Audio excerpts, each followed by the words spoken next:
សួស្តីអ្នកទាំងអស់គ្នាខ្ញុំនឹងបង្ហាញអំពីការចូលទៅកាន់ weekend គឺជាថ្ងៃឈប់សម្រាកចុងសប្តាហ៍ដំបូងឡើយយើងចូលទៅលើ menu setting បន្ទាប់មកយើងចូលទៅលើ vacation បន្ទាប់មកយើងคลิกទៅលើ weekend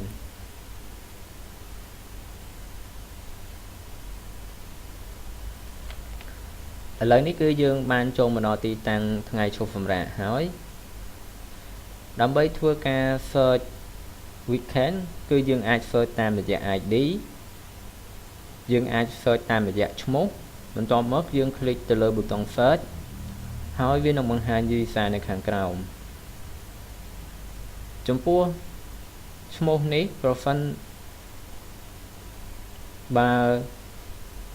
កម្ចីប៉ះចំថ្ងៃសៅរ៍នៅពេលដែលយើងដាក់ឈ្មោះថ្ងៃសៅរ៍ពេលនោះកម្ចីវានឹងលោតទៅថ្ងៃអាទិត្យ